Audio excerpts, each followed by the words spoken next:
এখন বাজে সকাল 6:30। এখনই আমরা গ্রামের বাড়ি চলে এলাম। আর এই দেখো বাড়িতে চলে এসেছি। ওই যে মা, আমার ছেলে, এখনো কেউ জামা কাপড়ই ছাড়িনি। আর এই দেখো গাছগুলো বেলা সবাই ফুলের শুভেচ্ছা।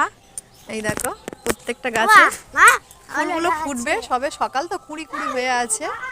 আর এই দেখো গাছে পুরো আমের মুকুল ভর্তি হয়ে গেছে। আর লেবু গাছে লেবুর ফুলও ভর্তি হয়ে গেছে চারিদিকে। দেখো চারিদিক প্রতিটা এতে লেবুর ফুল ভর্তি একদম।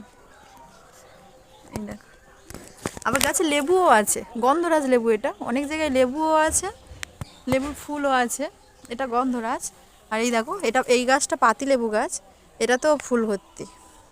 এখন লেবুর ফুলের সিজন, লেবু আম এগুলো এখন ফুল আসবে। তো এই হচ্ছে আমাদের বাড়ি। ওপারে একটা বাতাবি লেবু গাছ আছে, দেখা যাচ্ছে কিনা জানি না।